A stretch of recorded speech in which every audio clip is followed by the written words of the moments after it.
Hari ni kita nak bincang pasal narsisis. Macam mana Midah? Cerita sikit. Narcissistic. Okay. Selebih dulu macam dulu sebelum kita mula kan, nak disclaimer dululah. Nak disclaimer dulu. Sebab kan takut nanti kalau ada yang naik kotak ke apa kan, bercakap Hmm. ataupun bertanya tentang benda yang di luar kapasiti saya tak boleh juga nak jawab. Okay, Hmm. saya bukan clinical psychologist. Saya bukan psychiatrist. Mereka itu medical practitioner, lebih kepada kalau ada pesakit, mereka ni akan merawat. Okay, itu dia orang punya bidang lah.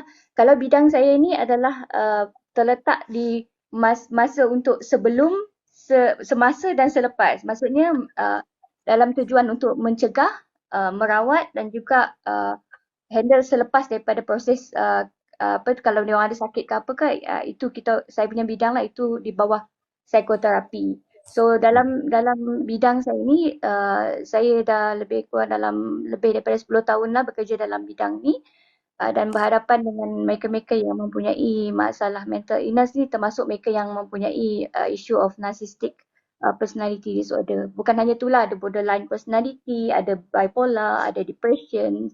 Pernah juga berhadapan dengan mereka yang ada skizo. So benda ini memang dalam 10 tahun ni memang experience yang itulah. So Hmm. bincangan malam ni menarik sangat Ustaz. Saya rasa NPD ni something isu yang apa tu, bagus jugalah untuk kita bincang sama-sama kan. Hmm. Hmm. Nanti terbuka jugalah untuk sahabat-sahabat yang ada dekat sini, mungkin ada daripada medical perspektif pun bagus juga kalau ada yang boleh masuk, supaya mereka ni boleh bagi tahu apa ubat, rawatan daripada segi medical. Saya cuma boleh bagi tahu tentang simptom, rawatan, penggunaan rawatan psikoterapi dan juga apa itulah, isu berkenaan dengan narsistik ni. Okey. Ustaz nak tahu kenapa dulu Ustaz? The term Saya of nak tahu narsistik. mula-mula sekali mendatang apa narsistik ni? Kalau narsistik ni, okay, narsistik ni kalau dia tengok perkataan dia, kalau kita sebut dia, narsistik pun ada orang sebut, ada juga menyebut sebagai narsisistik. Okay, dia ada dua. So saya lebih selesa kalau nak sebut dia sebagai narsistik lah, walaupun dalam DSM-5, apa tu, untuk diagnosis bagi medical, apa tu, mental disorder ni, memang menggunakan istilah narsistik. Narsistik ni kalau kita nak tengok, kita bukan bercakap pasal NPD bukan Narcissistic Personality Disorder. Kita bercakap tentang narsistik dulu. Setiap daripada kita, bukan setiap lah, saya boleh cakap kebanyakan daripada kita mempunyai elemen ataupun trait personality narsistik. Either dia tinggi ataupun rendah lah. Okay, setiap daripada kita. So Semua narsistik ni orang ada, ada ni. bukan semualah, mungkin saya boleh cakap kebanyakan orang mempunyai elemen of narsistik ini. Salah satunya adalah untuk coping mechanism dan satu lagi adalah untuk defend mechanism mereka sendiri.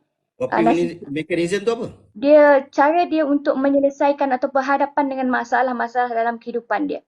So narsistik ni memang ada pada diri manusia, tapi sama ada dia dalam kuantiti yang apa tu, skor yang besar ataupun skor yang tinggi ataupun skor yang rendah.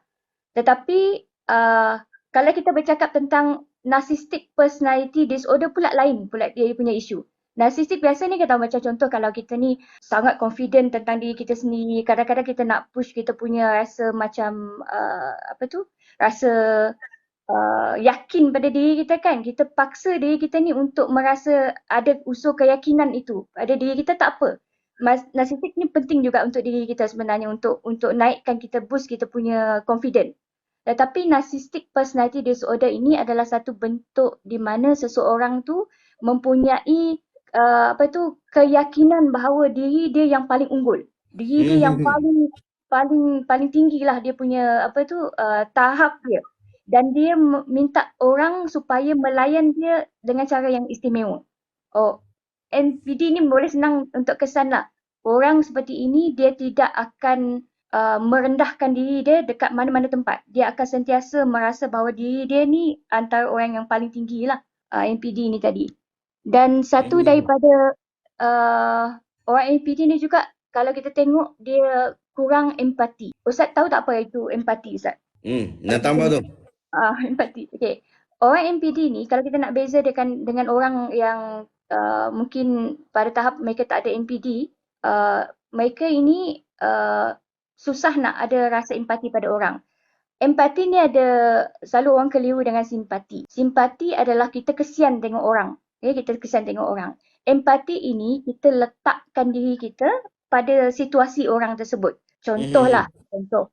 Okay, kita tengok ada orang ada kawan kita, ahli keluarga dia meninggal dunia.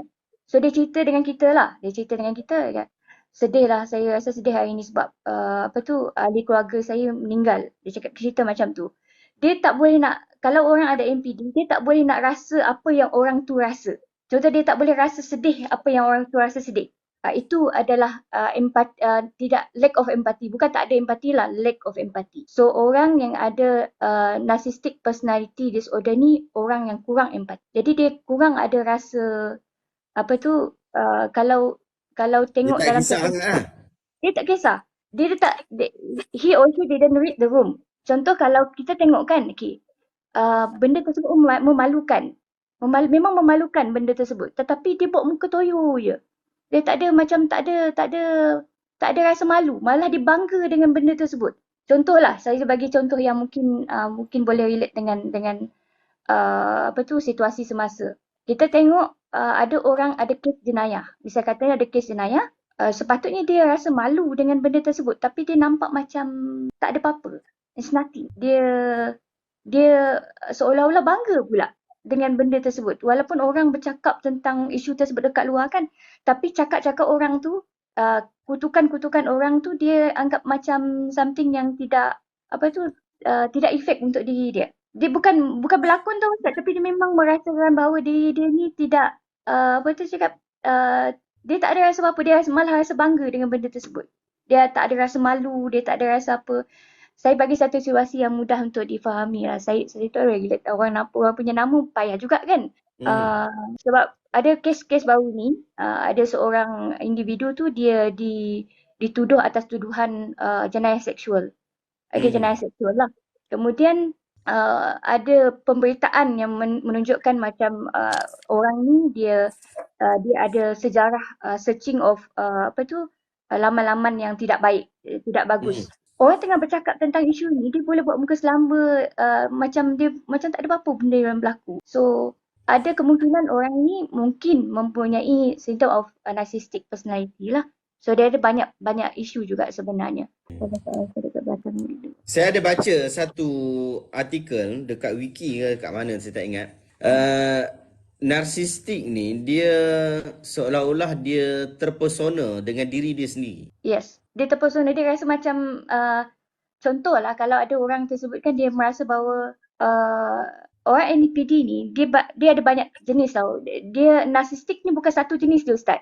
Dia ada banyak jenis. Ada banyak pembahagian. So kalau nak cakap dia terpesona itu adalah dia keyword, maksudnya kekaguman yang melampau kepada diri sendiri. Dia kekaguman yang melampau. Dan dia tidak akan merasa bahawa diri dia adalah seorang yang mempunyai kekurangan apa-apa dan dia sangat-sangat sangat-sangat sensitif dengan kritikan walaupun kritikan tu sikit, kecil.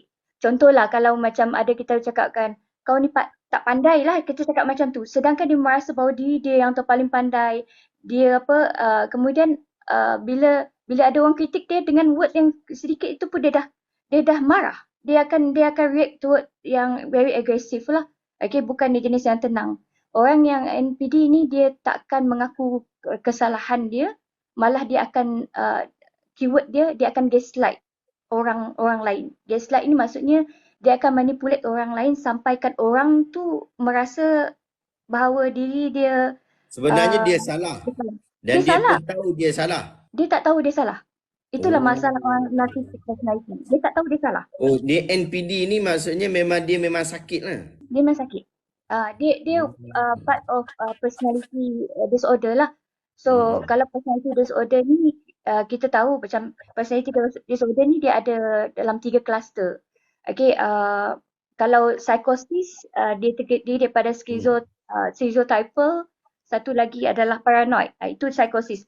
Yang untuk NPD, borderline dengan satu lagi saya lupa. Dia ni terletak pada kluster kedua. So personality disorder ni susah nak dirawat. Dia susah nak ada Hmm. kerjasama untuk rawatan lah, termasuk ubat-ubatan susah untuk dia dapat untuk baik pulih dia punya kesihatan. Kenapa saya cakap LPD ni, okey, sebagai orang yang memang terlibat dalam bidang untuk rawatan lah, merawat mereka yang memberi support kepada rawatan mereka ni kan, Mhm. saya sentiasa positif cakap orang yang ada MPD ni boleh dirawat. Boleh dirawat. Setiap mental illness mungkin boleh dirawat, tetapi berbeza sedikit dengan personality disorder. Mana-mana personality disorder dia memang susah nak respon toward rawatan, terutamanya untuk terapi. Malah ia akan lebih memburukkan keadaan. Mereka dapatkan rawatan, mereka akan lebih burukkan keadaan. So, selalunya orang yang ada MPD ni, dia memang tak boleh dirawat, tapi orang sekeliling dia boleh kita ajar bagaimana nak deal dengan orang-orang yang narsistik. Macam hari tu Mhm. kan Ustaz masih ingat tak ada yang Ustaz cakap pasal Ustaz ada satu question sebab saya tak pernah dengar Ustaz persoalkan benda ni. Cakap, kenapa saya Mhm. jadi macam ni Ustaz ada cakap macam tu, kenapa tiba-tiba saya layan macam ada setengah aspek yang macam Ada isu sebelum ni. Ya. isu sebelum ni. Kenapa tiba-tiba saya layan dan cakap, oh, sebab orang yang mungkin ada isu of NPD ni dia akan paksa sampai keadaan itu menjadi menang pada pihak dia. So Hmm. apa yang Ustaz buat tu is something yang really really good untuk sebenarnya untuk mereka-mereka yang mempunyai simptom-simptom of NPD lah. Saya tak boleh nak sahkan orang ni ada NPD, tapi kita boleh tengok dari simptom ada dekat situ. Orang-orang NPD ni dia ada, tak salah saya, dia ada 9 ciri sebenarnya. Kena kena dengan 5 baru dia boleh disilahkan sebagai ada narcissistic personality disorder. Hmm. Hmm, hmm, hmm. Secara sahabat-sahabat nak naik kotak Nah, boleh boleh sembang-sembang mungkin ada tambahan ke ataupun nak tanya kod-kod Puan Mida boleh jawab. Saya memang tobat tak boleh jawab. Uh, tapi cuma mungkin sahabat-sahabat nak bagi pandangan ataupun ada pernah mengalami masalah-masalah seperti ini mungkin juga boleh cerita dengan kita, boleh sembang dengan kita insya-Allah. Tapi cuma isu NPD ni narsisis personality narcissistic. disorder, dia isu berkaitan tentang personality seseorang yang berbeza. Uh, Daripada sudut asalnya, maksudnya kita semua mungkin ada keyakinan diri yang bersungguh-sungguh lah. Jadi Hmm. sifat merasa bahawa diri betul itu memang ada kepada kebanyakan orang lah. Ya, Dan itu bagus untuk satu sisi lah. betul. Itu Tetapi satu bentuk. hmm, Apa tetapi Ustaz? apabila dia jadi disorder ni maksudnya dia bukan menafikan kebenaran Mm-mm. Dia Dia memang memang lihat merasa benda tu benar. memang benar. Betul. Dia memang merasakan benda tersebut benar. Itulah masalah sebab saya cakap tadi, kenapa ada ramai orang yang macam contoh kan, orang ada basic of, saya baca artikel lah. Kenapa mereka mengatakan bahawa orang yang ada NPD ini memang susah untuk dirawat. Memang Mhm. memang sukarlah, macam it's near impossible sebab dia orang punya cara rawatan itu pun adalah satu bentuk uh, okay, kalau kita nak rawat seseorang, dia kena sedar dulu dia ada masalah. Dia tak boleh, Mhm. kalau orang tak Betul. sedar dia punya masalah, baru dia boleh buat. Macam contoh kita sakit kan. Orang tersebut mungkin demam. Demam dia, kalau dia tak mengaku bahawa dia ni demam, kita nak bagi rawatan apa pada dia? Tak boleh. So orang narsistik ni dia tak tahu yang dia tu salah. Jadi dia bila nak rawat tu dia macam macam kontradik dengan sesi rawatan tu lah. Dia tak boleh. So apa yang kita Hmm. boleh buat adalah uh, ajar orang sekeliling bagaimana nak deal dengan orang narsistik ni, sebab deal dengan orang narsistik ni penat Ustaz. Sangat-sangat penat.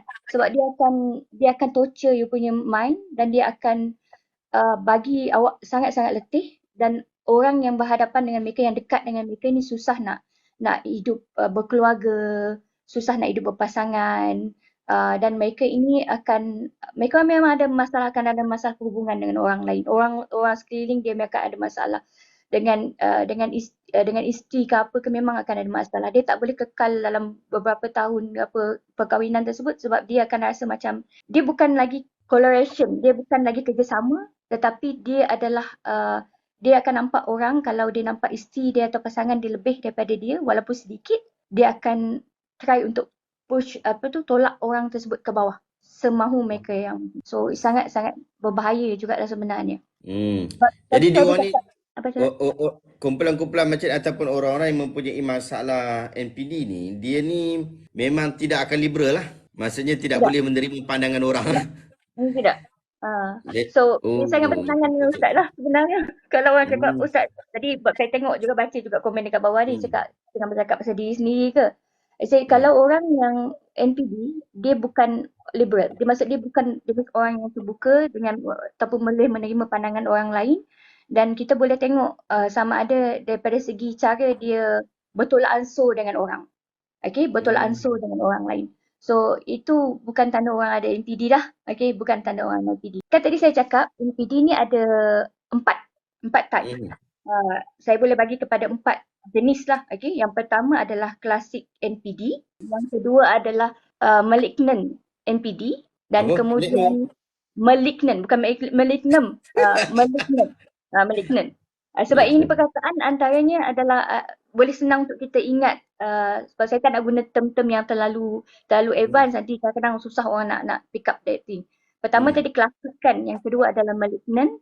Klasik ni biasa, semua benda macam kekaguman yang melampau, kadang-kadang bila dia bercakap tu kalau ada orang tu ada something, dia pun nak bercakap juga, saya pun ada macam ni, dia akan rasa macam berbangga. So itu klasik. Klasik ni biasa, dia macam yang ni orang-orang ni boleh bergaul juga dengan orang lain lah. Cuma kita Hmm. pun rasa annoying dengan apa yang dia cakap. So, kita boleh deal dengan dia. So, yang kedua adalah malignant. Malignant ini adalah orang yang menggunakan agresif movement untuk Hmm. nervous entity. So, selalunya kalau kita tengok orang yang ni memang terlibat dengan jenayah. Mereka ini akan menggunakan kekerasan untuk untuk menggunakan NPD mereka dengan cara kekerasan, contoh seperti merosakkan rumah tangga dia sendiri ataupun orang lain, ataupun mungkin dia akan menggunakan kekerasan daripada segi sudut fizikal untuk bagi orang tu rasa macam merendah-rendahkan orang tu sampai orang tu sampai tahap Down dia sungguh lah. Ustaz, Down sungguh lah. down sungguh. Dia akan bagi orang tu, dia tak boleh tengok orang tu dapat perhatian lebih. Dia akan rasa macam orang ni adalah musuh dia dan dia akan cuba attack orang tersebut. So Orang bila kata awak psycho berhadapan, ni, psycho ni. dia akan psycho sampai kau. Dia akan gunakan kekerasan itu daripada segi agresif, daripada segi perkataan, daripada segi mental torture. Kadang-kadang dia akan buat daripada segi fizikal juga. Okay, dia akan Hmm. pukul. Dia akan gunakan kekuatan dia untuk tolak orang lain sekeliling dia yang mungkin nampak, dia tengok orang tu nampak macam lebih perhatian daripada dia. So dia akan nak perhatian tu lebih kepada diri dia dan dia akan push orang lain. Malignant ni kalau kita tengok kes dekat barat yang pernah kita tengok, siapa nama dia? Chris Watts. Chris Watts tu satu saya tak boleh sebut dekat sini nanti TikTok ban. Hmm. Uh, Kes jenayah lah, kes jenayah. So dia Hmm. melakukan kes jenayah tu untuk demolish ataupun uh, menghapuskan, okay, saya boleh guna perkataan menghapuskan orang-orang sekeliling dia termasuk anak dengan anak-anak dia 2 orang dan isteri dia yang tengah mengandung. So ini antara orang yang ada narcissistic personality lah.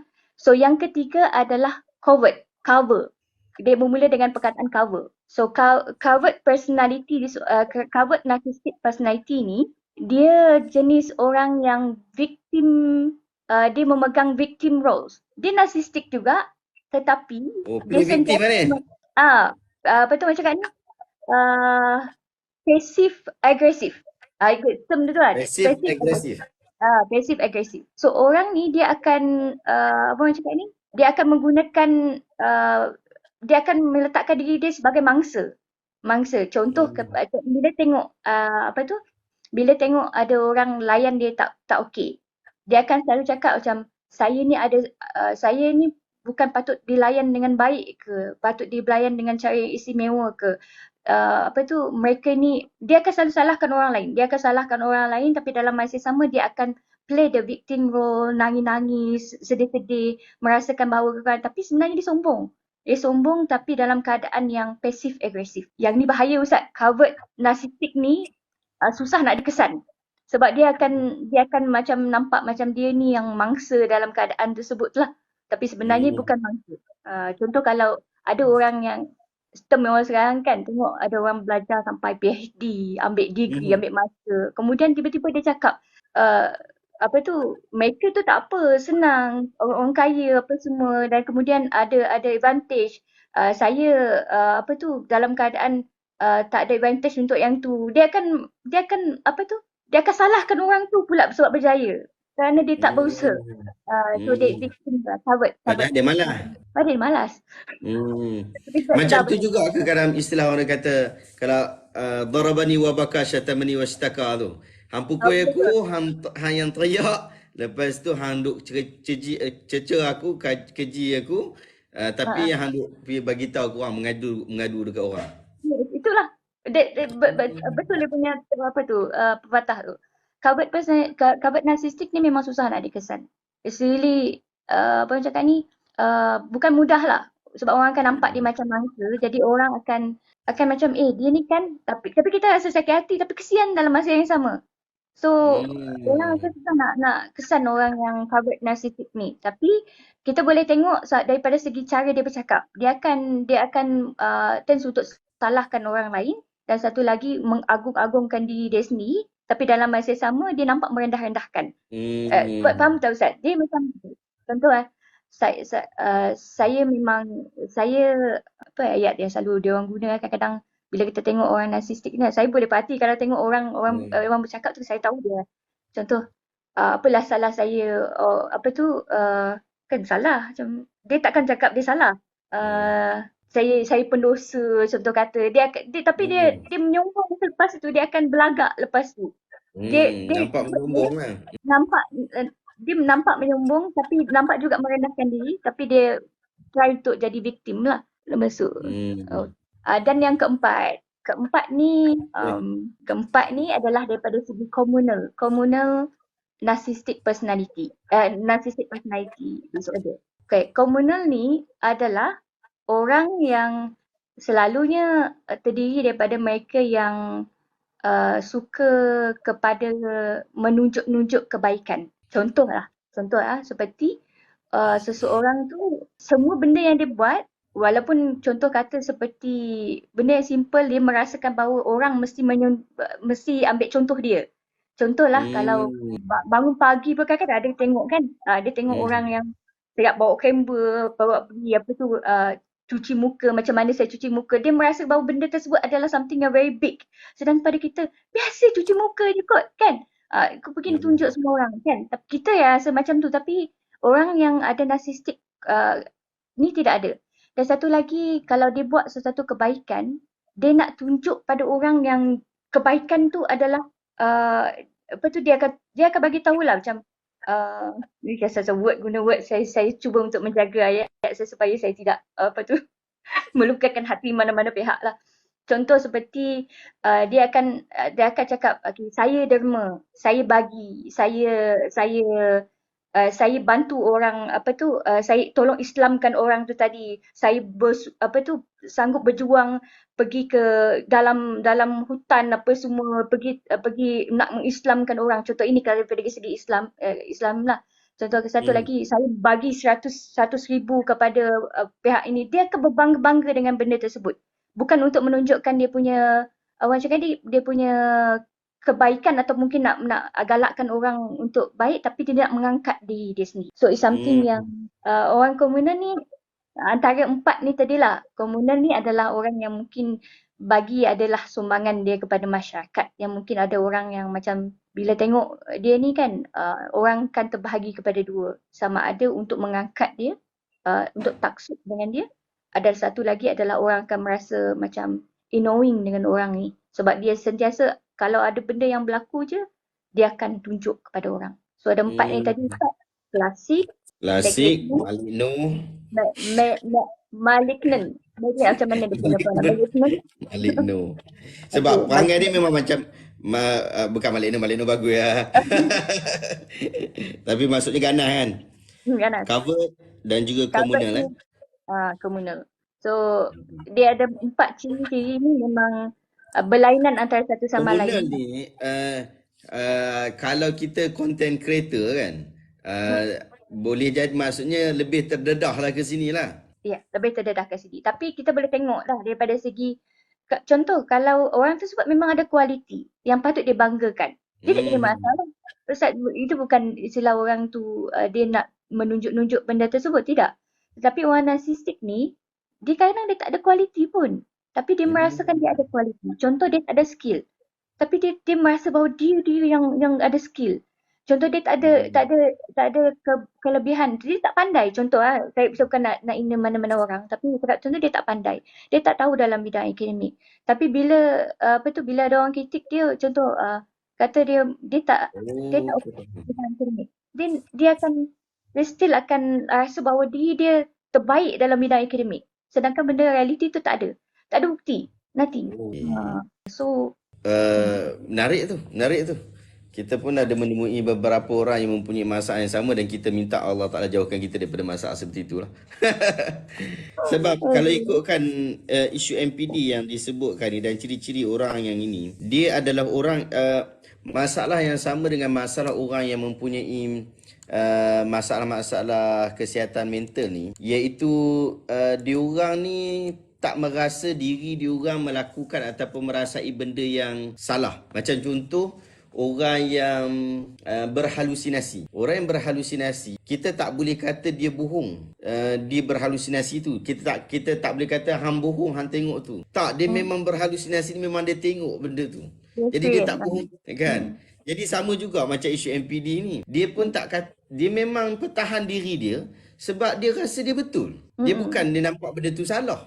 Dia nampak pada sisi dia memang betul sungguh. Walaupun pada hakikatnya orang lain nampak benda tu salah, tapi dia nampak benda tu betul dan dia tidak boleh untuk bersetuju dengan orang lain disebabkan dia memang betul sungguh.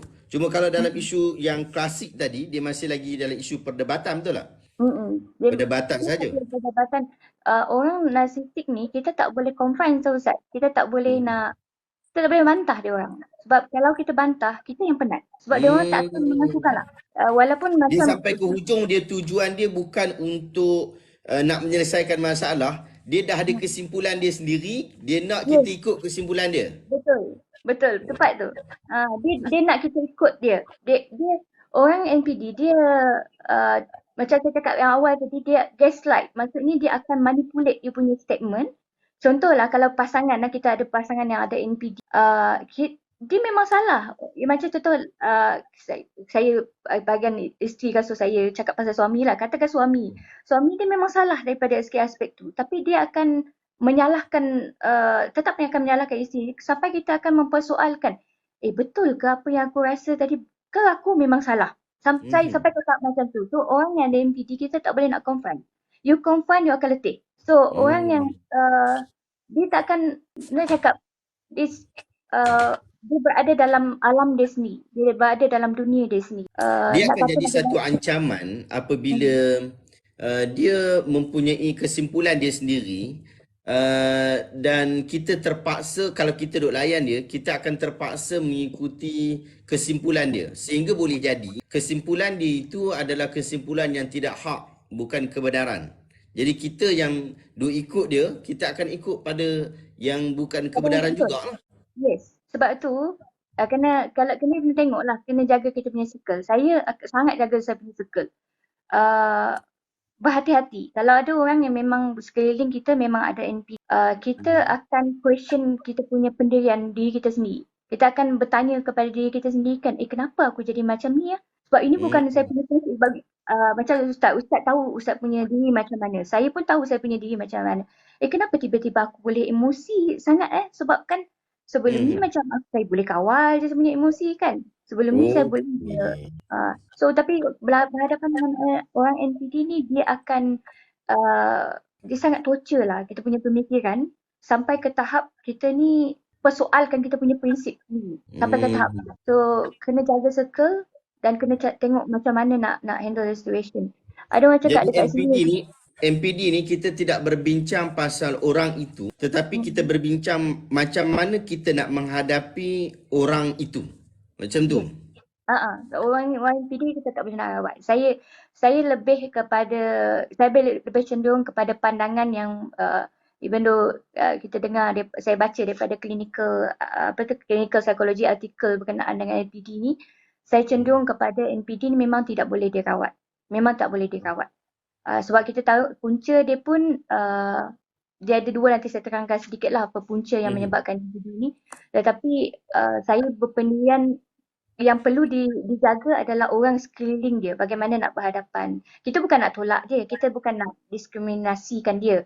Tetapi dalam masa yang sama, kalau awak memilih, awak bila saya pilih untuk hidup dengan orang yang ada NPD, dikelilingi oleh orang yang ada NPD. Awak kena terima hakikat yang awak akan berhadapan dengan perkara-perkara ini. So awak kena develop satu benteng ataupun sepadan untuk orang ni tidak menguasai awak.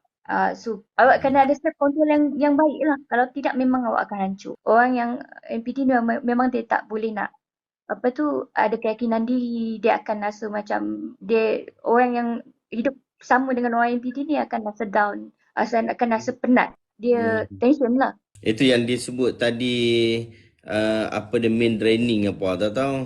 Energy draining. Energy draining, ya. Betul, dia akan mempengaruhi benda tersebut. So, kalau tengok orang yang ada NPD ni, NPD ni kalau kita tengok daripada segi disorder dengan Ustaz, dia ada dua punca sebenarnya. Salah satu puncanya adalah daripada segi genetik. Genetik ni kita kurang sikit lah. NPD ni adalah learning experience. Keturunan dia. Ada mungkin parents dia ada NPD, tetapi genetik itu dibawa sampai ke anak-anak lah. Itu pun mungkin salah satu daripada punca, tapi ramai tidak menyokong hipotesis tersebut lah, menyatakan ia datang daripada keturunan. Sebab ia personality disorder ni dia bukan dia bukan berkaitan dengan neurologi sangat. Okay, tapi dia lebih kepada learning experience. Maksudnya dia belajar benda tersebut. Okay, so NPD ni berpunca yang pernah dibaca dalam artikel lah. Dia cakap bahawa orang yang ada NPD ni dia berpunca daripada extreme parenting. Maksudnya sikap keibubapaan yang ekstrim. Ekstrim ada dua. Satunya adalah seseorang ibu bapa yang terlalu mengawal anak-anak dia. Contoh dia bagi manja sangat-sangat, diagung-agungkan, diangkat, diberi pujian daripada kecil, melampau-lampau lah, maksudnya berlebih-lebihan. Dan ekstrim lagi satu ni neglected, maksudnya orang ni diabaikan, abuse, budak-budak yang di-abuse, yang itu akan bila dia dewasa, narcissistic personality dia akan ada pada diri dia lah. So dia antara dua punca itu sahaja. Maksudnya apa yang berlaku kepada masalah peribadi dia boleh menyebabkan dia mengalami masalah NPD ni. Maksudnya seperti mana kebanyakan masalah-masalah kesihatan mental yang lain, ia berpunca lebih kurang sama. Lebih kurang sama. Dua-dua. Tapi yang untuk personality ni, mereka akan lebih cenderung kepada personality yang lain pun sama juga sebenarnya. Mereka lebih fokus pada learning experience. Maksudnya benda yang boleh dipelajari. Kan hari tu pasal bawah macam LGBT pun sama juga kan. Sebenarnya di bawah personality before this. Sexual personality disorder lah, something like that. So bila dia dikeluarkan daripada DSM-4, dia orang cakap punca kepada LGBT ni pun adalah learning experience. Maksudnya mereka belajar tentang benda tersebut, bukan daripada sudut genetik sangat. So sama juga dengan personality yang lain, dia akan lebih kepada dalam bentuk pembelajaran. Dia belajar benda tu, bukan semula jadi. So dengan orang ni susah sikit lah, payah sikit lah. Payah sikit macam-macam lah. Pasal narcissistic ni saya tak tahu sangat. Semua saya nak tanya satu soalan ni pun macam bahaya sangat nak tanya, tapi tak apalah, kita tanya juga. Kalau takut nak jawab, skip je Okay. Saya nak tanya pasal jemaah tabligh ni. Dia orang ni kan rasa diri dia perlukan untuk dakwah ni. Kalau tak ada dia orang, dakwah tak jadi. Orang-orang kat pedalaman akan kekal kafir sebab dia orang tak berdakwah. Jadi dia orang terpaksa tinggalkan nafkah, tinggalkan keluarga 40 hari untuk berdakwah. Adakah personality pada dia orang ni dipanggil narsistik? Itu soalan saya. Wallahualam. Okey. Cuba ulaskan apa yang ada daripada jemaah tabligh ni, adakah ianya satu penyakit mental ataupun sebab-sebab lain? Okey. Pertama sekali kita kena adil dululah, kan. Saya percaya bahawa orang tabligh ni adalah mereka ni berdakwah lah. Kita tahulah. Okay. Pasal niat tu kita tolak tepi lah.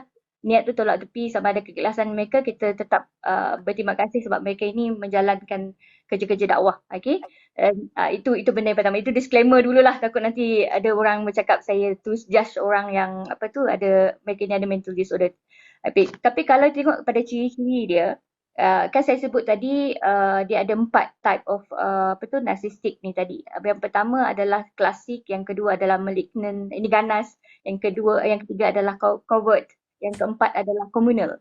So kalau daripada segi aspek yang macam ciri-ciri yang terdapat, macam contoh mereka meninggalkan, mereka merasakan bahawa kalau mereka tak buat ni, mereka orang-orang lain tak masuk Islam, orang lain tak dapat kebenaran, something like that. Mereka akan rasa proud dengan diri mereka sendiri, dan mereka ni setiap benda yang mereka buat, mereka tunjuk lah. Contoh, mereka akan nampak berbangga-bangga dengan benda tersebut. Itu mungkin boleh diletakkan di bawah komunal punya ciri.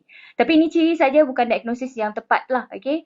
Ciri saja memang ada unsur ke arah itulah. Maksudnya mereka ni seolah-olah merasakan bahawa tak ada orang lain yang boleh hebat melakukan apa yang mereka buat ni, hanya mereka sahaja. So kalau itu memang ada part atau ciri. Kan tadi ada 9, mereka lagi belum boleh genap masuk jadi narcissistic personality, tapi mungkin boleh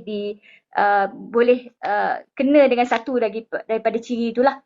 Maksud merasa bahawa mereka ini adalah unggul dan tidak boleh tidak boleh dibantah kerja-kerja mereka. So itulah harap-harap ada. Ini Ustaz ke? Ustaz siapa ya? Ustaz. Okey. Terima kasih jawapan ni. Terima kasih. Saya tunggu dulu. Baik. Assalamualaikum. Assalamualaikum. Okey. Abu Nais, fadal. Assalamualaikum Ustaz, Puan Hamidah. Warahmatullahi wabarakatuh. Okay, Alhamdulillah dapat berkumpul malam ni, sama-sama berbincang topik narsis ni kan. Saya ada dah buat pembacaan sedikit sebelum kita live malam ni kan. Saya masuk di website untuk Mayo Clinic ni. Jadi Mayo Clinic ni one of the best medical facilities lah dekat US. Jadi dia ada uraikan tentang narcissistic personality disorder ni. Cuma saya nak tanya Puan Hamidah lah, melalui pembacaan saya, ada beza tak lelaki yang, sebab kita tengok dalam Twitter pun banyak perempuan yang lelaki narsis, kami benci lelaki yang narsis. Lelaki yang patriarki, lelaki yang narsis, memang ramailah perempuan tak suka. Jadi saya nak tanya perbezaan antara narsis, lelaki yang narsis dengan lelaki alpha male versus narsis. Dia ada banyak perbezaan ke mereka boleh duduk dalam ranking yang sama, dalam kategori yang sama? Kalau nak menjawab dengan lebih tepat, kan alpha ni saya kurang membaca berkenaan dengannya, jadi saya tak nak jawab dengan benda tersebut lah. Lelaki alpha ni saya bagi contoh dia macam lelaki yang memiliki harta, dia ada kedudukan, dia berjaya dalam kerjaya dia, dan dia disanjung tinggi oleh para wanita lah. Dia contoh dia kalau nak buat senang ni, macam kalau zaman dulu pahlawan yang kalau dia datang tu macam ada aura dia dengan pakaian dia. Tu alpha male lah yang tu. Dan lelaki yang narsis ni, kita narsis ni saya rasa baru popular term ni dalam mungkin kebelakangan ni lah, dalam mungkin 5-10 tahun kebelakangan ni kan. Jadi kita nak tahu juga dia ada persamaan tak lelaki yang narsis? Sebab kita tahu lelaki alpha ni memang dia cakap A, semua orang akan ikut A lah. Selalunya yang big boss lah. Maksudnya dia dominan lah kan. Dia dominan, yes. The right word is dominant lah. So beginilah, kalau untuk narsistik macam saya bagi tahu yang awal tadi kan, saya cakap bahawa orang narsistik ni kadang-kadang dia tak ada valid evidence kepada apa yang mereka bangga-banggakan tu. Contoh, mereka rasa macam mereka pandai, tetapi dalam keadaan dia mendakwa bahawa dia pandai dan dia kena diberi penghormatan yang istimewa, tetapi tidak ada valid evidence. Okay? Maknanya dia tim kosong lah ni.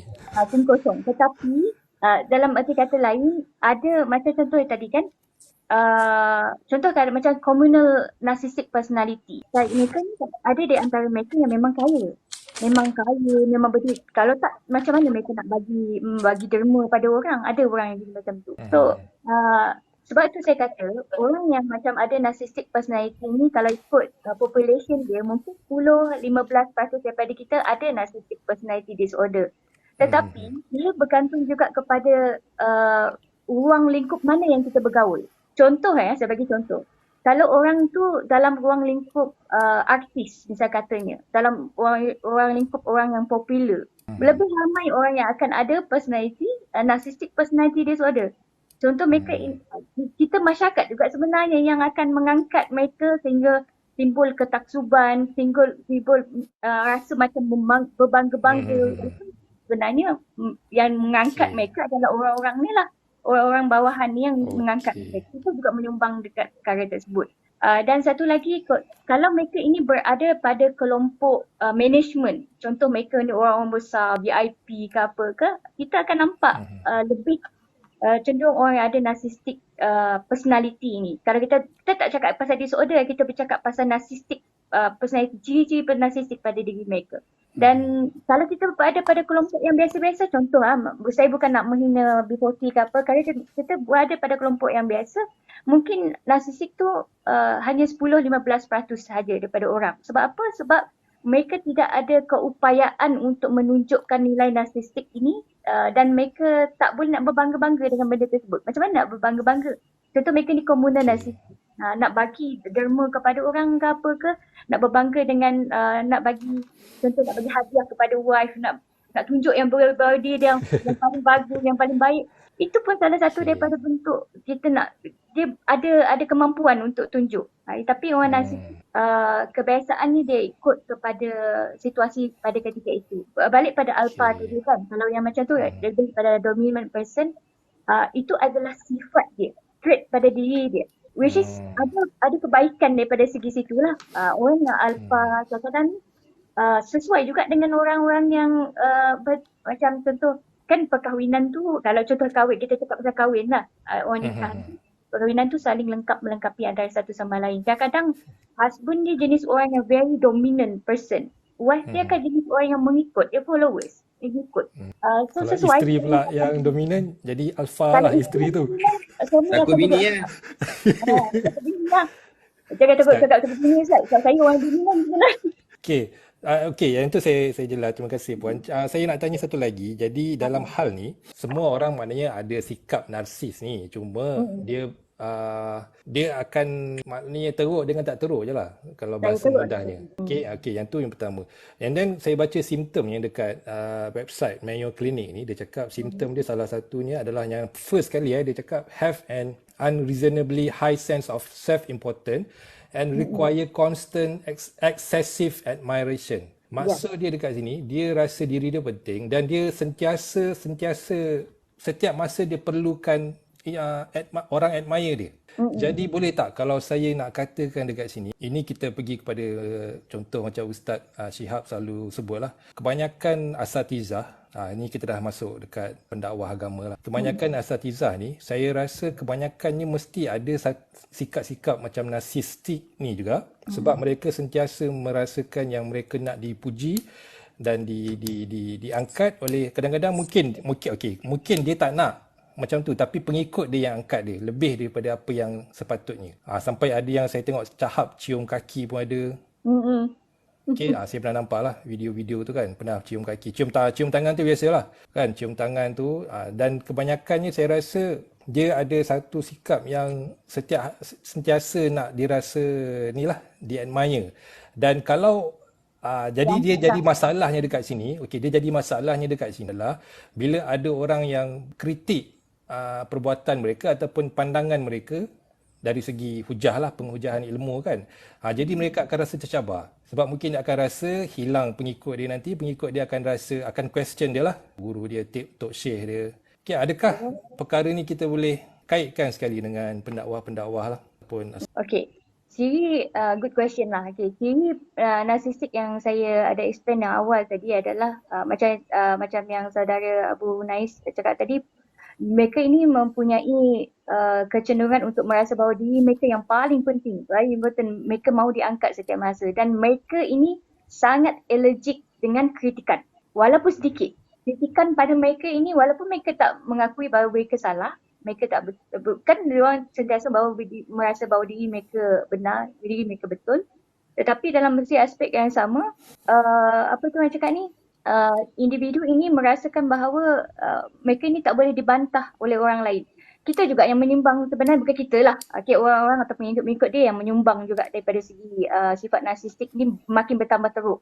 Dia mungkin ada sebelum ini, tetapi orang yang dekat sekeliling dia yang menyebabkan benda tersebut jadi lebih teruk lah. Sehingga kan dia sampai satu tahap ni dia tak lagi merasakan bahawa kebenaran itu perlu diangkat kecuali kecuali kebenaran itu memihak kepada dia. So dia tolaklah benda yang benar walaupun memang terbukti benda tersebut benar tapi dia tutup blok benda tersebut kecuali kalau aku benar baru aku akan angkat benda tersebut. Kalau aku tak benar, kalau aku salah dan aku akan pertahankan sampai kesudah benda yang dinyatakan tadi. Walaupun memang nyata-nyata benda tu salah. Kan biasa terjadi kepada orang golongan-golongan agamawan kita bila dikritik ke apa ke, lepas tu mereka akan gaslight. Kan term saya bagi tahu tadi adalah gaslight. Dia akan menyalahkan orang lain semampu yang mereka boleh, semahu yang mereka boleh, sama ada menggunakan diri mereka sendiri ataupun mereka menggunakan orang-orang di bawah mereka. Dia akan manipulate orang.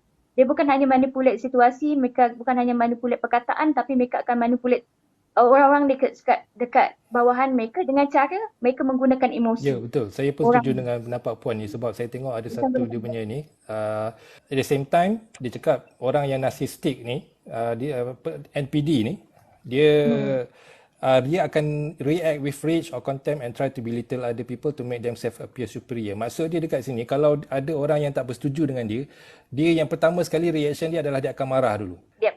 Dia akan marah dulu dan dia akan merendah-rendahkan orang yang cuba memberikan idea ataupun pendapat yang berlainan dengan apa yang disampaikan. Jadi kita boleh nampaklah trend ni sebenarnya kan Ustaz Syihab kan. Jadi katakanlah Ustaz, ya tapi saya rasa Ustaz Syihab tak adalah sampai marah, nak memperkecilkan, nak merendah-rendahkan orang. Kan nak panggil orang sewil ke. Kita liberal. Orang jadi tak liberal. okeylah, last one. Saya lepas ni saya nak turun Puan Hamidah, orang yang NPD ni dia dalam golongan konservatif ke liberal? Konservatif. Konservatif. Kebanyakan konservatif. Dia bukan orang yang liberal. Liberal ni orang Mustahil. Sebab dia jenis orang yang memang tak boleh terima pandangan orang lain. Pandangan dia je betul. Sebab kita kena bezakan tau. Sekarang ni dia ada banyak term. Banyak orang yang keliru, dia antara konservatif, liberal, and then dia sebenarnya ada lagi yang ekstrim konservatif ni, yang ekstrim right wing dan ekstrim liberal. Yang orang nak perang sekarang ni, orang-orang geng-geng yang kita nak lawan ni adalah orang yang ekstrim, liberal ekstrim dengan yang konservatif liberal ni juga. Yang terlampau fundamental, yang terlampau nak konservatif dan yang ekstrim ni. Ekstrim ni dia menunggang atas nama aje. Ya, betul. Dia menunggang atas nama konservatif, menunggang atas nama liberal, dia menunggang atas nama je. Itu yang bila kita tengok komen tu, diorang macam tak faham maksud liberal tu kan. Sebab sebenarnya kita semua ni liberal. Kalau betul kita konservatif ni kalau senang nak faham yang Taliban. Okay, jadi itu je lah kot yang saya nak tanya Puan dengan. Terima kasih. Taliban pun dah dari Puan dah. Baik, terima kasih akhi. Waalaikumsalam warahmatullahi wabarakatuh. Menarik perbincangan. Kita masuk lagi. Ramai lagi. Dekat gunung belah. Kita tak apa. Tak apa Ustaz, tak apa. Tak apa Ida kerja, saya relax je. Assalamualaikum. Assalamualaikum. Waalaikumsalam Adnan. Lama tak masuk. Assalamualaikum Ustaz. Assalamualaikum Puan. Betul. Sebenarnya saya pun tak apa. Ni narsistik apa benda ni? NPD. Saya tu pun tak baru dengar je Ustaz. Tak maaf lah kalau salah ni apa tajuk ke apa. Boleh tak saya tanya Puan ni doktor ke? Memang doktor psikiatrik ke apa? Tadi mungkin betul Miss Hatan tadi tak masuk daripada awal tadi. Saya dah buat disclaimer. Saya masuk pertengahan. Saya bukan clinical psychology dan saya bukan psychiatrist, tapi saya bekerja dalam bidang lebih ke bawah payung psikoterapi, lebih pada bentuk rawatan lah daripada pencegahan semasa dan juga selepas. Itu memang bidang saya lah. Bukan doktor. Tapi kemampuan psikologi memang kena ada lah. Ya, mungkin saya takut salah tajuk tapi saya nak cerita pengalaman saya lah. Silakan.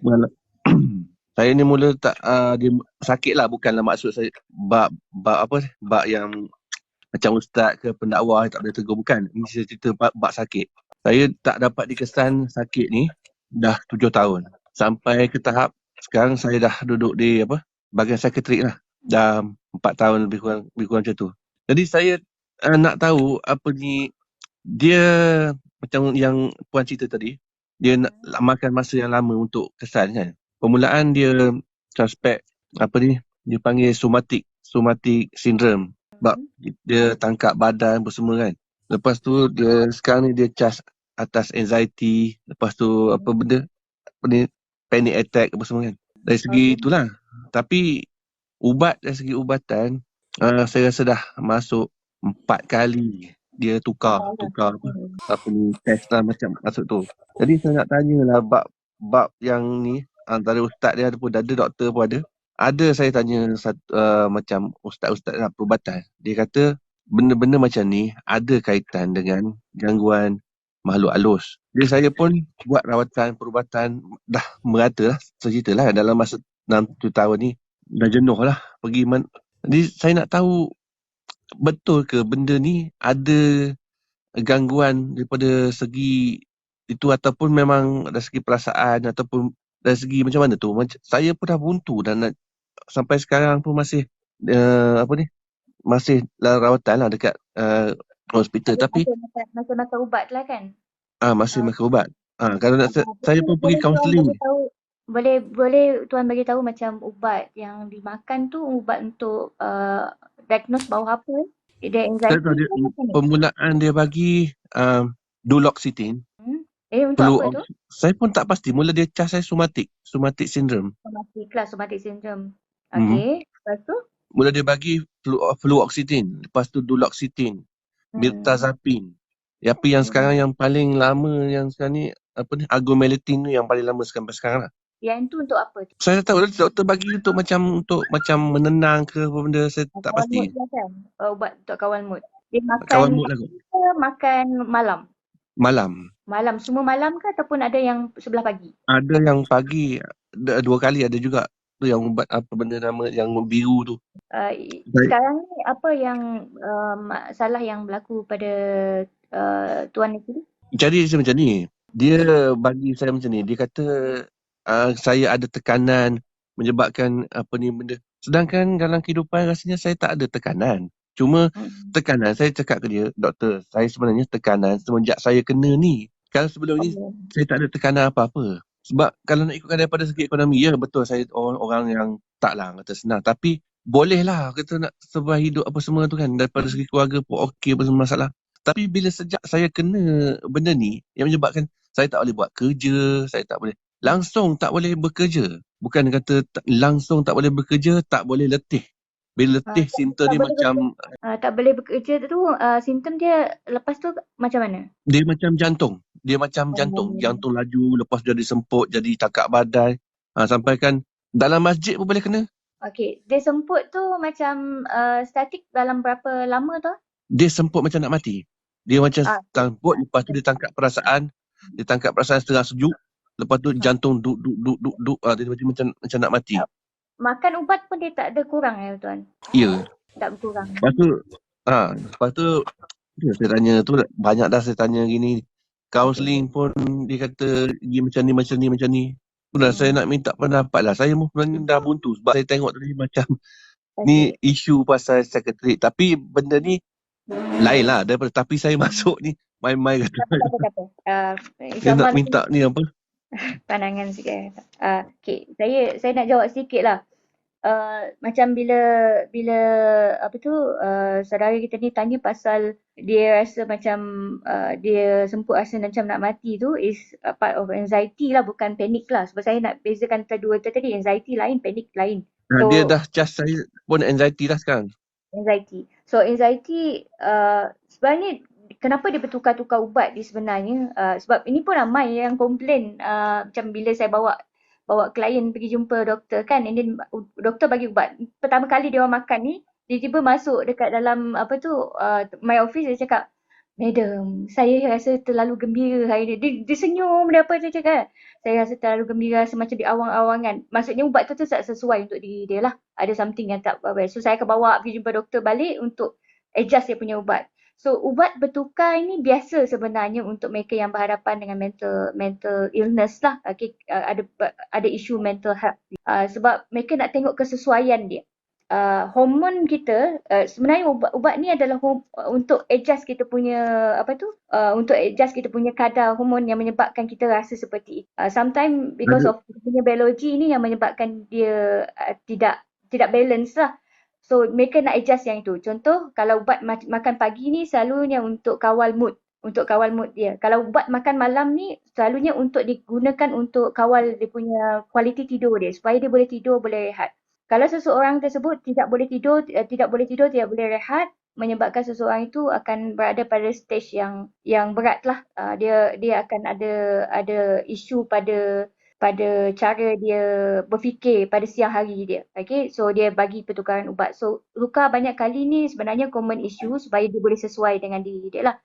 Tadi soalannya adalah betul ke benda ini mental illness ataupun dalam erti kata lain mungkin ada masalah atau faktor-faktor lain.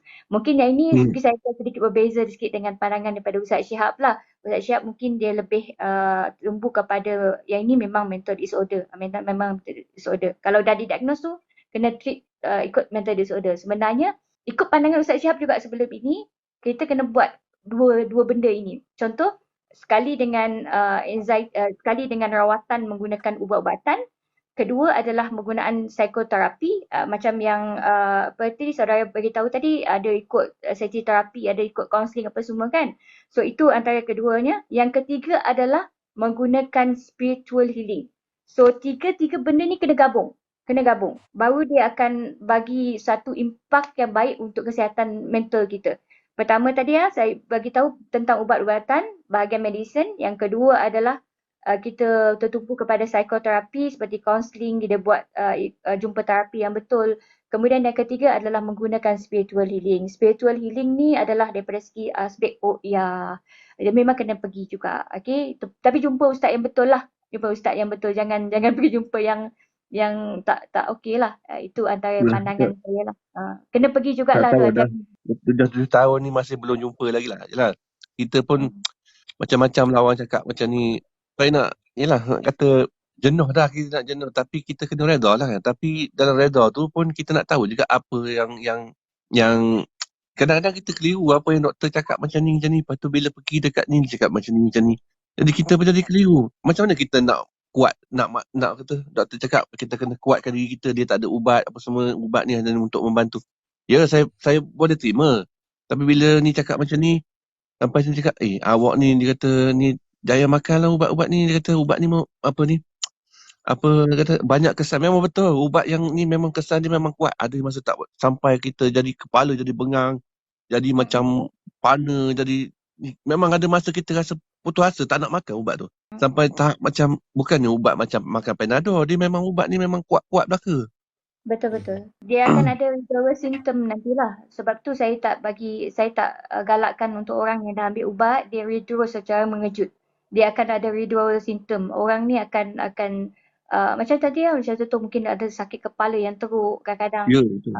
Berhadapan dengan, memang kuat. Ubat-ubat ni memang kuat. Saya pernah tengok sendiri depan mata saya bagaimana orang adjust dengan ubat yang dia dapat tu. So something yang jugalah kena walaupun mungkin ada pada pandangan orang kan jangan makan ubat, stigma orang, tapi yang paling penting sekali you know yourself better. Awak tahu apa yang terbaik untuk di atas sendiri, sama ada betul ke nak fokus kepada. Saya pun dah banyak kali dah cakap ke doktor, betul ke saya makan ubat ni? Macam saya demam, doktor bagi saya ubat batuk. Maknanya tak hilang demam saya doktor. Tapi doktor cakap tak apa, kita teruskan dengan ubat ni. Sebab saya rasa ubat ni lah yang paling, orang kata tak memberi kesan pada awak. Dia kata yang lain tu macam yang 4 daripada yang 4 tu ada memberi kesan. Lepas tu dia naikkan dos macam tu. Saya pun rasa macam macam jadi dah lah tak, bagi saya tak berkesan lah. Tapi bila doktor naikkan dos, lepas tu suruh lagi saya macam, saya rasa macam apa doktor ni macam tu. Bila tak pergi kan jadi macam takut pula jadi macam serba salah tau. Dia jadi serba salah. Tak tahu dah. Saya nak minta nasihat sangat. Saya jadi macam buntu. Follow rawatan yang dirancang oleh pihak doktor.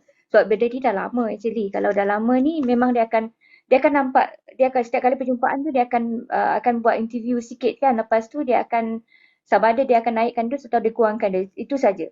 Sebab kalau dia merasakan bahawa saudara memang tak memerlukan ubat lagi, mereka akan tahu bila saudara tak memerlukan ubat Tetapi dalam masa yang sama masukkan sekali lah dengan rawatan-rawatan Islam, contoh kata ru'yah tadi kan, ataupun kalau saya lebih gemar buat untuk diri saya sendirilah, saya buat ru'yah mandiri supaya benda tersebut datang daripada dalam diri kita sendiri, bukan daripada outsider. Kalau tidak, memang kita akan sentiasa nak pergi jumpa orang ni, setiap masa. So pergi jumpa untuk ru'yah juga. Saya doakanlah InsyaAllah. ni akan pulih lah insyaAllah. InsyaAllah. Amin. Saudara Tan, Abang Tan kita ni, ada seorang sahabat kita ni, dia nak berkongsi pengalaman dia yang sama juga dengan Abang Tan, Ilham Z. Silakan Ilham. Assalamualaikum. Sebenarnya Bak stres tu lah saya keliru tu. Sebab sebelum ni, saya rasa saya tak pernah macam tertekan yang orang kata sebenarnya bila selepas saya kena ni, yang menyebabkan saya rasa jadi macam tu, bila doktor cakap punca daripada awak ni mungkin daripada tekanan, daripada ni, saya jadi macam keliru tu. Jadi keliru. Jadi macam saya kata, doktor, saya sebelum ni saya okey, memang betul kehidupan saya taklah senang, tak ada keluarga pun semua tak. Tapi bila jadi macam ni, dia jadi ni lah masalah saya juga. Saya tak boleh bekerja, saya tak boleh, langsung tak boleh bekerja masalahnya. Dia tangkap badan hari-hari macam kita buat kerja berat, macam ada orang pijak kita bangun pagi apa semua. Tapi itulah, benda itu ayah saya ada hari-hari, macam doa apa semua tu memang kita buat lah. Tapi sampai masa kita ni pun, bukanlah kata iman kita ni ada masa naik turun kan. Ada masa tu kita rasa macam, ya Allah kenapa, macam kita sebut lah, kenapa macam kita tak reda lah benda tu. Sedangkan kita sebelum ni kita kata kita reda apa semua kan. Saya pernah juga dulu ada kawan cerita macam ni. Sebab sekarang ni simptom saya dah makin teruk. Kadang-kadang tengah drive pun boleh kena. Dia rasa jadi tengah dalam masjid boleh kena. Jadi macam, sedangkan ubat tu makin naik. Tapi benda tu tak jalan, macam tak jalan. Tapi sebab tu saya cakap doktor bagi contoh saya demam, doktor bagi ubat batuk. Maknanya benda tu tak membaik kan. Tapi itulah saya perlukan orang sebenarnya untuk ni, selain pada kita usaha, kita perlukan orang kata semangat, orang kata, tapi saya tak tahu ke mana. Sampai satu masa saya pernah jadi macam ni, saya cerita dia. Saya call 999 tau. Lepas tu saya bukan nak minta dia datang, tapi saya nak minta nasihat sampai macam tu. Lepas tu kena maki lah saya. Dia kata sini bukan tempat minta nasihat. Sampai macam tu. Kita dah buntu, tak tahu nak buat apa Jadi macam tu. Okey, kalau pengalaman saya, kalau jadi macam saya punca jadi macam tu sebab saya tak jumpa diri saya yang sebenar. Okey, dulu kita macam enjoy, pergi karaoke apa semua. Bila dah kahwin, kita berubah. Jadi macam banyak benda yang kita berubah. Kita tak enjoy macam dulu. Dia stres. Dia akan makan masa sikit. Lama-lama dia jadi lagi teruk macam tu lah. Kalau macam pengalaman saya lah, saya cuba cari balik diri saya yang dulu. Saya tengok saya jadi makin lama makin okey. Kalau saya fikir ubat apa yang doktor bagi tahu kan, doktor ni cakap lain, doktor ni cakap lain. Maksud Cik Ilham macam mana? Saya pun tak masih keliru ni. Maksud saya, abang kena cari diri abang yang dulu. Yang santai, enjoy. Tapi dalam masa yang sama, macam mana? Cari diri yang dulu lah. Yang enjoy, pergi bercuti ke, cari ketenangan diri. Dia jangan fikir ubat ni tak kena ni. Saya fikir pasal ubat, saya jadi lagi teruk juga macam abang kena dulu. Kalau anxiety ni, saya nyampuk sikit. Kalau anxiety ni, dia sebenarnya dia tak boleh nak kawal keadaan dia berfikir. Dia tak boleh kawal minda dia untuk berhenti berfikir. Dia kena stop to the thinking. Dia tak boleh nak bagi tahu, okay. Contoh kalau kita fikir masalah, kan ada masa kita cakap, stop, jangan fikir lagi dah. Kita akan stop. Tapi orang yang ada tak ada. Masalahnya Puan, saya tak pernah fikir. Itu yang saya keliru tu. Saya tak pernah fikir. Tapi benda tu kenapa jadi? Sebab tu jadi. Lepas tu tahu macam dia jadi macam tiba-tiba rasa sebenarnya dia macam ni, bukan punca daripada fikir sebenarnya. Saya rasa bagi saya lah dia punca daripada penat. Bila saya penat, contoh bukan penat tu kata bodoh sangat lah kalau setakat menyapu dalam rumah pun boleh penat. Tapi itulah hakikatnya. Bila saya nyapu dalam rumah pun bila kita penat. Bila saya penat, saya rehat. Contoh. Tapi bila contoh adalah rasa kita nak buat nak cabut rumput dalam pasu ke apa. Lepas tu dia rasa penat. Bila dah mula penat tu, kita jadi macam nak rehat. Tapi masa kita rehat tu, bukan kata macam orang ngecas bateri dia makin okey. Masa Hmm. kita rehat tu dia makin low.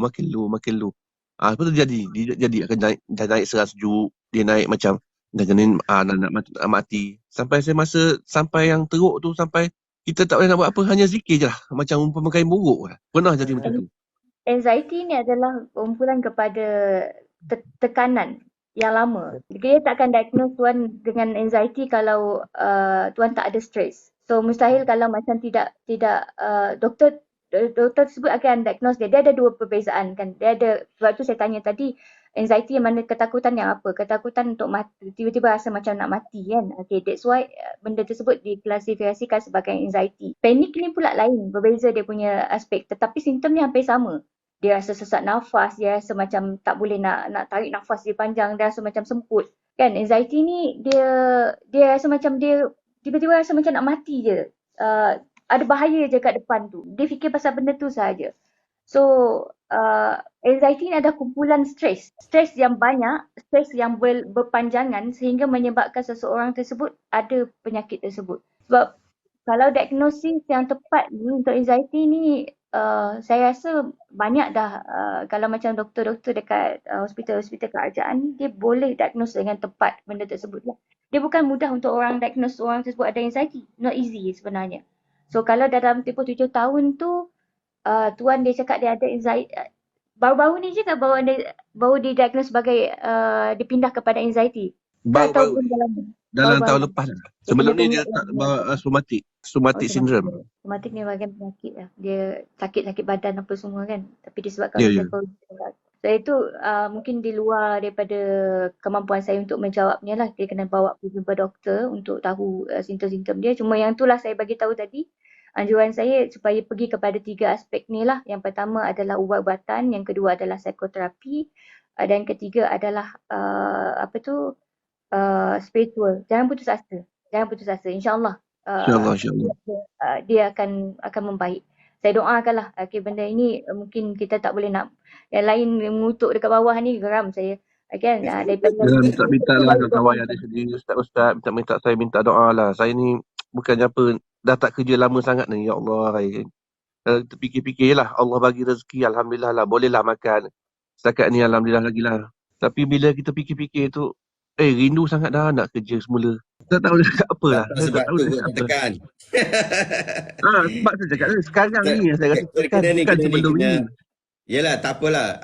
Saya suka juga cadangan daripada Ilham tadi, dan dia juga menghadapi benda yang sama. Tenangkan diri kita. Itu bagus. Saya tak boleh nak cakap apa-apa sebab saya bukan psikiatris. Jadi saya tak boleh cakap apa-apa. Tapi saya doakan semoga Allah Ta'ala memberikan kebaikan, insya-Allah. Setahu saya daripada sudut tadi abang tanya berkaitan tentang jin dan sebagainya. Tidak ada hubungan dengan jin berkaitan tentang isu. Terus berurusan dengan doktor, itu dah perkara yang bagus. Dan betul Midah sebut tadi, daripada sudut selain daripada kita dapat rawatan doktor tadi tu, kita boleh juga dapat spiritual. Daripada sudut spiritual psikologis ni pun, memang benda ni memang disebut dalam praktis psikologi. Saya tengok, saya baca juga berkaitan tentang hal berkenaan. Setiap agama pun dicadangkan tentang hal berkenaan lah. Dalam agama kita kata ruqyah syar'iyah dengan kita membaca. Saya tahu abang memang ada banyak kena tipu dengan ustaz lah. Dia bukan kata tipu, tapi usaha kita tu kan. Yelah, betul. Macam-macam. Tapi tak apalah, yang penting kita usaha, insyaAllah. InsyaAllah. Doa. InsyaAllah kami sentiasa memberikan sokongan kepada Abang Tan dan juga semua sahabat-sahabat kita yang mempunyai isu-isu seperti ini. Semoga Allah Ta'ala memberikan kebaikan kepada anda, insyaAllah. Amin. InsyaAllah. Terima kasih Ustaz. Terima kasih semua. Tak ada apa. Okay, terima kasih banyak Ilham. Terima kasih banyak. Baik. Assalamualaikum. Waalaikumsalam. Saya Silakan, Wan. ada beberapa soalan untuk Puan Midah ni. First tadi saya nak tanya, Midah ada sebut pasal ciri-ciri narsisis ni. Nak tanya self-centered ni, adakah ciri-ciri NPD juga?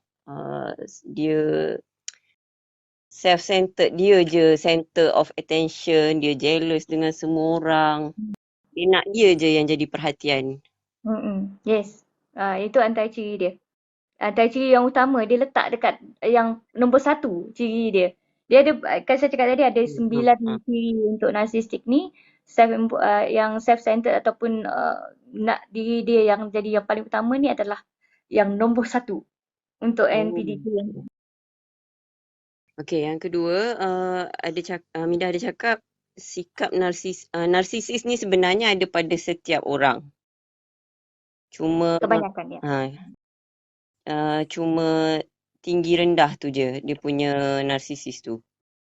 Adakah maksudnya ada orang yang ada NPD ni dia punya narsisis tu tinggi, kita ni jenis yang boleh kontrol lagi kita punya narsisis tu. Tu apa Betul. yang saya faham lah. So narsistik ni dia kebanyakan saya tak boleh cakap semua lah sebab mungkin ada orang yang memang tidak ada narsistik. Dia memang jenis orang yang sangat-sangat merendah diri apa semua. Dia memang real merendah diri. Tetapi kebanyakan daripada kita memang ada sifat narsistik ini sebabkan kita kalau kita tengok piramid Maslow tu, kita nak mencapai ke tahap kita akan nak mencapai ke tahap kekaguman kepada diri kita sendiri paling tinggi, paling atas. So that's why kita akan sentiasa push diri kita walaupun mungkin kita kurang kelebihan pada ketika itu, tapi kita nak yakinkan diri kita dan kita percaya bahawa kita ni ada ability ataupun kemampuan-kemampuan tertentu yang belum ada pada kita pada ketika itu. Tapi mungkin kita boleh capai. So dalam diri kita memang akan ada sifat itu, narsistik itu, tetapi antara dia tinggi ataupun rendah sahaja. So yang rendah dia mungkin boleh tutup daripada pandangan orang, mungkin dia tak nampak sangat. Tetapi ada orang yang memang tinggi dia punya nilai narsistik dia memang jelas nampak lah daripada segi percakapan dia, perbuatan dia, pergaulan dia dengan orang. Rentetan daripada soalan ni tadi, maknanya boleh ke saya cakap orang-orang yang perasan suci sentiasa merasa diri tu berada di pihak yang benar dalam setiap keadaan, dia ada ciri narsistik yang tinggi, macam setengah golongan politik lah kot saya rasa. Saya banyak dikelilingi oleh orang-orang yang saya duduk kat Kelantan kan. Jadi saya rasa macam dia golongan yang bermasalah. Tapi tak nampak masalah tu. Sentiasa mereka betul. Apa pun hal, ada je dia orang punya excuse. Dia orang sentiasa always right lah. Sentiasa betul lah. Ada jugalah kes yang melibatkan kes rumah tangga. Dia ginilah poligami. Bila berpoligami, kahwin tu 2 orang. Pergi kahwin tu 2 orang. Tapi bila berlaku apa-apa, maksudnya bila isteri pertama tu mengamuk ke apa ke, yang nombor 2 tu sendiri je. Dia berseorangan je. Dia seorang yang jahat. Yang lain semua okey, baik. Itu ego kot. Pada saya mungkin ego kot. Kadang-kadang bukan sifat narsistik dia nak rasa bahawa diri dia yang terpaling ujung, dia sentiasa mendapat layanan yang bagus, tapi disebabkan oleh faktor kadang-kadang macam cakap tentang poligami ni satu hal juga sebenarnya kan. Daripada segi aspek itu tidaklah Dia punya suami itulah ada narsistik kot. Sebab suami sendiri tu tak duduk maknanya tidak backup, tidak mempertahankan. Yang kedua macam mana Puan? Saya kurang tangkap sikit apa benda yang persoalannya dekat sini. Ginilah cerita kes yang benar ni. Ini kes yang benar-benar berlaku. Bila diberitahu pada yang tua, dia paksa supaya suami dia ceraikan isteri tu dengan talak 3. Dan memang suami tu buat. Tu kali pertama. Lepas tu dia jumpa dengan Qadi semua, tak jatuh talak sebab dipaksa kan. After that beberapa kali ada event yang berlaku juga, pecah lagi dekat pengetahuan isteri tua ni. Event yang lebih kurang macam tu juga berlaku, sama juga. Dah macam kena tak ada apa-apa lah. Suami dia tu biasa je, tak rasa kesian dekat si isteri kedua ni. Kurang empati lah Rizan. Kesian lah dia. So aspek situ rasa macam itu adalah isu relationship tu, perhubungan. Tak ada, kalau saya perhatikan daripada segi situ, nampak macam tidak ada unsur narsistik lah. Tapi kalau si suami ini merasakan bahawa dia tak ada empati, dia buang wife dia macam tu saja. Lack of empathy ini ataupun kurang empati ini adalah satu daripada simptom atau Ciri ciri penat. narsistik lah. Maksud saya suami dia tu ada ciri-ciri narsistik lah. Kalau dia Dia kurang empati. Sebab orang yang narsistik ni memang dia kurang empati. Dia tak tahu, dia tak ada perasaan bersalah pada orang. Dan satu lagi adalah dia tak rasa macam benar lah. dia tak mengalami apa yang orang tu alami. Orang lain alami. Dia tak ada rasa, bukan tak ada rasa kesian.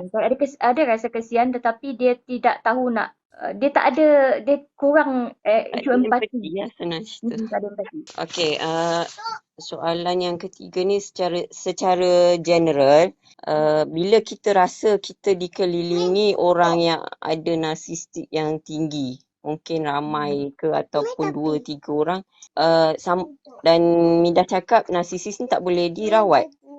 So sama ada just hadap ataupun leave them. NPD ni sebenarnya pilihan sebenarnya Puan. Kalau kita tengok daripada segi macam mana nak deal dengan diorang ni, sebab saya bagi tahu pada peringkat awal tadi, saya cakap bahawa saya punya pandangan kecenderungan menyatakan NPD ni memang tidak boleh dirawat. Tapi kita ajar bagaimana orang yang deal dengan mereka supaya mereka ini tidak fed up dengan orang tersebut lah. Okay. Yang pertama ni adalah kena ada boundary, kena ada limit kita. Kalau dengan bercakap dengan orang NPD ni, you kena firm tapi you tak boleh tunjuk sebab dia orang tak tahu apa benda yang you rasa. Jadi you have to tunjuk daripada segi behavior yang awak stick dengan keputusan yang sama. Contoh seperti mana yang Ustaz Syihab pernah buat sebelum ini. Dia cakap, saya tenang dan nak pukul orang, saya guna perkataan pukul, nak jatuhkan orang yang NPD ni ataupun menjatuhkan ego mereka dengan membuatkan diri kita ni nampak sangat-sangat tenang dan firm. Kalau awak lepas limit ini, saya akan buat tindakan ini. But you have to do apa yang awak bluff. Maksudnya, contoh kalau awak buat lagi, saya akan lapor pada pihak polis. Contoh, itu antara yang, itu bukan ugutan lah, tapi awak menjelaskan limitasi awak. Kalau awak buat begitu lagi dengan saya akan lapor kepada pihak polis. Dan kalau dia buat benda yang tu, dia sebenarnya nak uji. Kalau dia buat benda yang yang Puan larang tadi, Puan kena proceed dengan lapor polis. Sebab dia tak tengok kepada emosi, dia akan tengok kepada perlakuan. So NPD ni nak hit mereka senang. Kita kena firm, kita kena tenang dan kita kena tegas dengan apa pendirian kita, kena ada boundaries dia. So antara yang kedua adalah kita ajar mereka bagaimana untuk memastikan dia ada awareness. Maksudnya orang yang berhadapan dengan orang NPD ni, dia sedar tentang apa yang berlaku di sekeliling dia supaya dia tidak dimanipulate, supaya dia masih berada dalam kawalan dia tadilah. Emosi dia tinggal laku, dia bukan dikuasai oleh orang yang ada NPD. So kita kena ajar dia self-centered. Bukan self-centered, kena ajar dia self-awareness. Supaya dia sedar apa yang orang ni buat. Okay, dia nak tengah nak buat pada sesuatu pada aku ni, dia nak gaslight aku ni. So aku kena stay firm, tenang dan tunjuk daripada segi perlakuan. Jangan tunjuk daripada emosi, mereka takkan faham. NPD takkan faham. So ini antara benda yang diajar lah untuk orang-orang yang berhadapan dengan NPD. Dan satu lagi adalah kalau tak tahan, kalau tak boleh nak teruskan kehidupan dengan orang NPD, keluar daripada tempat tersebut.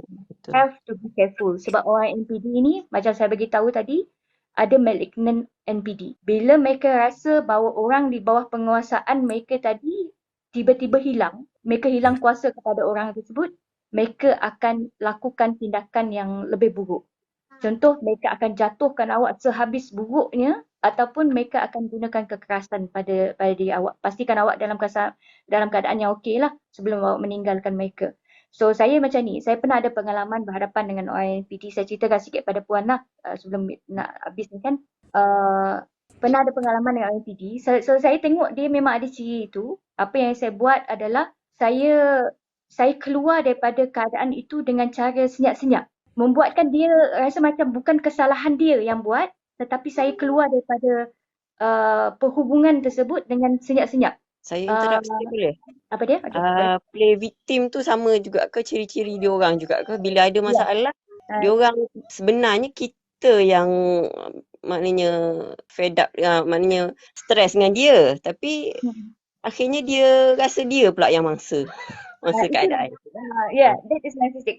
Pandai Puan. Okay. Sebabkan tadi saya sebut, maksudnya ada hasil lah apa benda yang kita sampaikan malam ni. Pertama tadi klasik narcissistic, kedua adalah malignant narcissistic, yang ketiga adalah covert narcissistic, dan keempat adalah communal. Maksudnya dia dalam kategori yang ketiga tadi, covert. Dia menutup diri dia dengan cara dia play victim. Dia sebabkan kita balik, dia akan gaslight kita balik. Itu yang berlaku selalunya lah, dan kita akan pernah berhadapan dengan orang narcissistic. Orang yang berhadapan dengan orang narcissistic ni kena teguh lah hati dia, jiwa dia. Tak boleh orang yang biasa-biasa lah. Memang kena kuat. Boleh Midah sambung tadi yang Midah kata akan tinggalkan orang tu dalam keadaan. Saya dengan pengalaman dia kan. Saya tinggalkan orang tersebut, saya putuskan hubungan dengan orang tersebut dengan cara saya keluar dengan senyap-senyap.